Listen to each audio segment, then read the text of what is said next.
अब तो प्रतिस्पर्धा दिन प्रतिदिन बढ़ते जा रही है, जैसे जैसे पॉपुलेशन बढ़ रही है उस हिसाब से प्रतिस्पर्धा बढ़ रही है। साथियों, स्वागत है आपका नए दिन की शुरुआत में संजू की क्लास में। उत्तराखंड पुलिस के पेपर हो चुके हैं और आंसर की भी आ चुकी है, जैसा कि आपको पता ही है, सभी को पता है। और जो है अधिकतर लोगों ने प्रिडिक्शंस भी कर रखा है कि कितनी कट ऑफ उसमें जाएगी करके।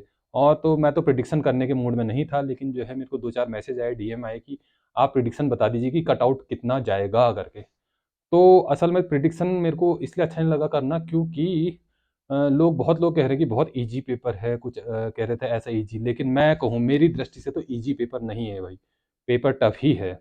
और जो है असल में जब एग्ज़ाम हॉल के बाहर जब आते हैं हम लोग, या कोई भी परीक्षार्थी आता है, या जब बाहर से हम लोग पेपर देखते हैं तो हमें लगता है बहुत ईजी है।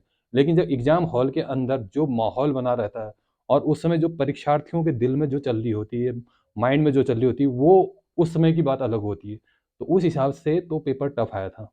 बाहर रह के तो कोई भी कर लेगा कि भाई पेपर ईज़ी था। असल में ईज़ी कुछ नहीं, मैंने पहले ब्लॉग में भी बता रखा था कि कुछ पेपर ऐसे होंगे, लगभग 50 क्वेश्चन थोड़े से ईज़ी होंगे, उसके बाद थोड़े टफ होंगे करके। तो ये एग्ज़ाम की एक वो है धारणा, ये धारणा ये होती है कि भाई उसमें से जो है अभ्यर्थियों को सेलेक्ट किया जाए, अभ्यर्थियों की छँटनी की जाए। इसलिए जो है 50 क्वेश्चन के लगभग ईज़ी दिया था, उसके बाद थोड़े टफ थे। और इनमें से मैं बता रहा हूँ, लगभग हिंदी के जैसे 20 क्वेश्चन आए थे, 20 मिला के 20 क्वेश्चन में से लगभग 6-7 क्वेश्चन टफ थे हिंदी के। ऐसी रीजनिंग के आए थे, रीजनिंग के लगभग 10 क्वेश्चन आए थे, 10 क्वेश्चन में से लगभग 4 क्वेश्चन तो मेरे हिसाब से थोड़े टफ ही थे। और उत्तराखंड जीएस आया था, उत्तराखंड जीएस में से जो 10-12 क्वेश्चन फिर भी थोड़े से टफ थे उसमें। और जो इस पेपर का जो सबसे महत्वपूर्ण और जो सबसे मतलब कठिन भाग था, वो था जीएस। जीएस में तो 50-50 था लगभग हिसाब किताब, मतलब लगभग 30 क्वेश्चन थे तो लगभग 15-16 क्वेश्चन जो है उसमें से टफ थे। सबसे महत्वपूर्ण बात ये है कि इससे ये चीज़ ज़रूर सीखने को मिलेगी, इसमें एक-एक नंबर का कितना महत्व है, आधे नंबर का कितना महत्व है। जिन्होंने बहुत ईज़ी गोइंग तरीके से अपने नंबर खो दिए, उनको पता चलेगा कि नंबर का कितना महत्व है। अगर मैंने अपने पहले ब्लॉग में भी बताया था, ईज़ी क्वेश्चन को आप इतना कंठस्थ कर लीजिए, मतलब उसमें इतने महारत हासिल कर लीजिए कि वो क्वेश्चन गलत होने का सवाल ही नहीं होता। मेरे बहुत लोगों के मैसेज आए, फ़ोन आए कि दादा हमारे जो है ईज़ी क्वेश्चन जो है वो मतलब खराब हो गए। तो इसको पता नहीं ओवर कॉन्फिडेंस कहेंगे या जो भी कहेंगे, लेकिन जो है ईज़ी क्वेश्चन को तो खराब होने का मतलब ही नहीं। आखिरी मेरिट में आपको पता चलेगा कि 1 नंबर आधे नंबर का कितना महत्व है। हमने तो मेरिट में इवन ये चीज़ देख रखा है कि बराबर नंबर वाले भी बाहर हो जाते हैं, ऐज के अकॉर्डिंग ना, जो ऐज जिनकी ऐज ज़्यादा है उनको ली जाती है। तो ये हमने ऐसी सिचुएशन भी देख रखा है। तो जिनको उनको पता होगा 1 या आधे नंबर का महत्व, जो 1 या आधे नंबर से जिनका पूरा भविष्य बनने से रुक गया है। तो इस चीज़ को हल्के में मत लीजिए, और हताश निराश होने की ज़रूरत नहीं है, क्योंकि जो है अब उत्तराखंड में जो है एग्ज़ाम के जो है कैलेंडर जारी हो चुके हैं, तो लगातार एग्ज़ाम आते रहेंगे। उसमें अपनी तैयारी करते रहिए। एक बात हमेशा याद रखिए कि भई जो अच्छे से तैयारी करेगा, मेहनत का फल कभी जाया नहीं जाता है। तो मेहनत करते रहिए, और जो है आगे एग्ज़ाम लगातार आ ही रहे हैं, उनको उसमें अपनी पूरी शिद्दत से जो है आप उसमें प्रतिभाग करिए। अब रही बात कि कटआउट कितनी जाएगी, कटआउट तो मेरे हिसाब से लगभग जनरल की 150-145 के समथिंग इसके बीच में जानी चाहिए। 150 मान लो, 150 में से प्लस माइनस 5 कर लो आप। और ऐसी ऐसी कैटेगरी का जनरल कैटेगरी से -3 कर दो, एससी एसटी का लगभग दोनों ही -3 कर दो। उसमें जो है ऊपर नीचे प्लस माइनस 5 कर सकते हैं। और लड़कियों का कुल मिला के उसमें से जो जनरल कैटेगरी है उसमें से जो है मान लो 150 अगर हो गई है, तो उसमें से -5 कर दीजिए, 145, और इसका प्लस माइनस 5 ऊपर नीचे चल सकता है। तो इतना मेरे आइडिया से लगता है कि इतनी जो है कटआउट जानी चाहिए।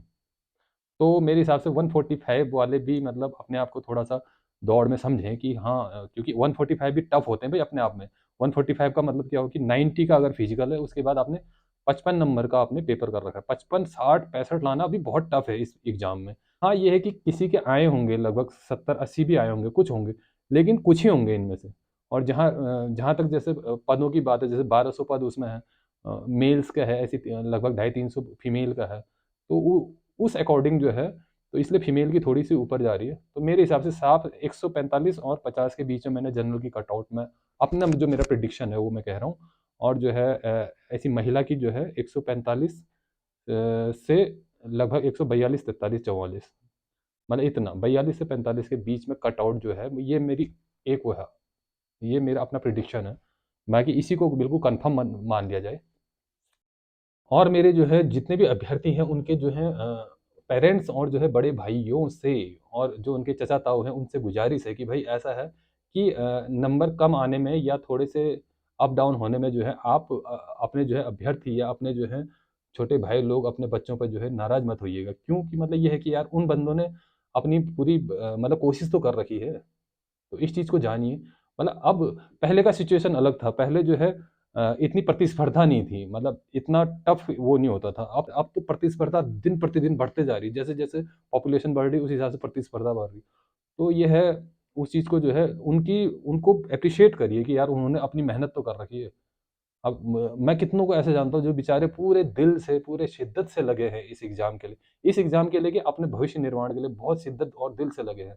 तो मेरा तो उनको बहुत एप्रिसिएशन है कि यार आप बहुत उससे लगे हैं दिल से, और मेरी दिल से यही दुआ है कि आप ज़रूर कुछ न कुछ आप आगे करेंगे और सिलेक्शन ज़रूर होगा आपका। और एक चीज़ बहुत महत्वपूर्ण बात ये है कि सबसे पहले तो थैंक यू आप लोगों का कि आप लोग कम से कम मुझे सुन तो रहे हैं। तो मतलब मैंने हर उसमें कहा है कि जो मैं अपने अंदर जो अनुभव करता हूँ उन्हीं को मैं साझा करता हूँ करके। तो अगर आप जीवन में एक चीज़ हमेशा याद रखिएगा कि अगर आपके साथ कुछ अनिष्ट हो रहा है या कोई मिसहैपनिंग वाली बात हो रही है या कभी कोई ठोकर लग रहा है आपको अपने जीवन में, तो उससे सबक लीजिए कि अपने आप को सज़ा दीजिए। मतलब सज़ा देने का मतलब ये नहीं कि आप गलत कार्यों की ओर अग्रसर रहे। तो सज़ा देने का मतलब ये है कि आप अपने अंदर कोई पॉज़िटिविटी चीज़ ले आइए। मेरे अंदर तो खासकर यही होती है। अगर मेरे साथ कोई गलत चीज़ें हो रही होती, तो मैं अपने अंदर कुछ न कुछ पॉज़िटिविटी डेवलप कर देता हूँ। एक घटना मेरे को याद है कि लगभग 2019-2020 की बात है कि मैं परिवार के नज़दीक था, लेकिन मेरा ट्रांसफ़र दूर हो गया था।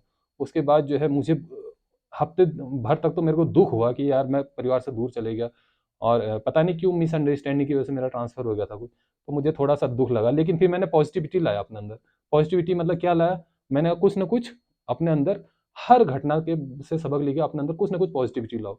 तो मैं कभी-कभी क्या करता हूँ पॉज़िटिविटी, जैसे कभी मैंने व्रत लेना चालू कर दिया, मैंने किताब पढ़ना चालू कर दिया, मैंने रनिंग चालू कर दी, मैंने अपना वेट रिड्यूस किया। तो इस प्रकार से पॉज़िटिविटी अपने अंदर लाइए आप, और जो कुछ भी हो सकता है। मतलब आप छोटी-सी बात भी लगे, मान लो आप कोई व्यसन करते हैं, उस व्यसन को त्यागिए आप। तो वो भी एक अपने पॉज़िटिविटी लाने का एक माध्यम है। तो ये है कि अगर आपको लगे कि यार आप इस एग्ज़ाम में अगर किसी कारणवश अगर असफल हो गए हैं, तो आप जो है अपने आप को सज़ा ये दीजिए कि आप ये जो है इस व्यसन को छोड़ देंगे। बहुत से जो ग्रामीण तबके के लोग हैं और क्या, मतलब हर जगह के जो युवा तबका है अभी भी मतलब काफ़ी तंबाकू पदार्थ का सेवन कर रहा है, सुर्ती का सेवन कर रहा है। तो आप इस अगर बाय द सिलेक्शन नहीं होता है आपको, तो आप सबक लीजिए इससे कि हम ये चीज़ छोड़ देंगे। फिर देखिए कितना मज़ा आता है। ये चीज़ें हैं। और जो आपका सबसे अच्छा साथी है उसको अपने साथ रखिए। मतलब बुक्स को, किताबों को अपने साथ रखिए, उनसे सीखिए, उनसे पढ़िए, और अच्छे लोगों का साथ आप हमेशा बनाए रखें। जितने भी मेरे जो हैं अपने युवा साथियों से निवेदन है कि अगर आपको थोड़ी-सी बात अच्छी लगे, तो आप जो है इसको लाइक कर दीजिएगा, कमेंट कर दीजिएगा, सब्सक्राइब कर दीजिएगा। कमेंट करने से थोड़ा-सा ये होगा कि मेरे को मोटिवेशन मिलेगा, और मैं अपनी बातें अब आपके सम्मुख रखूँगा। एक और महत्वपूर्ण बात मैं आपको बता रहा हूँ कि जो हमारा शरीर है, स्थूल शरीर, हम सब इससे जकड़े हुए हैं। इस स्थूल शरीर से हट के स्थूल शरीर के ऊपर इंद्रिय है, इंद्रिय के ऊपर मन है, मन के ऊपर बुद्धि है। तो हमें जो है मानव उसमें जो है सबसे बड़ी भगवान ने ये खूबी दे रखी है, हमें बुद्धि दे रखी है। तो हम अपनी बुद्धि से जो है अपने मन को अपने मन को जो है कंट्रोल करें, और मन से जो है इंद्रियों को कंट्रोल करें। इंद्रिय से जो है शरीर कंट्रोल हो जाएगा। फिर देखिए जीवन कितना बढ़िया और आनंदमयी होता है। तो नंबर कम हो, ज़्यादा हो, अब जो होना था वो तो हो गया है, अब तो सीधे रिज़ल्ट ही बताएगा आपके, मतलब क्या परिणाम जो हैं आपके, वो रिज़ल्ट ही बताएगा। तो जो है, अब जो है आगे आने वाले उनकी जो है उनमें ज़ोर-शोर करके तैयारी में लग जाइए आप, और जो है पुरानी बातों को भूलिए, और नई ओर जो है, नए सवेरा आपका इंतज़ार कर रही है, उस ओर जाइए आप। और इधर बैठ के मेरे को इसलिए अच्छा लगता है, बहुत शांत है वातावरण, और जो है यहाँ पर मैं हर बातें आपसे शेयर कर सकता हूँ, बहुत बिना इंटरप्शन के आपके सम्मुख शेयर कर सकता हूँ। और यहाँ का नज़ारा भी बहुत अच्छा है, इधर पूरा हिमालय रेंज दिखता है।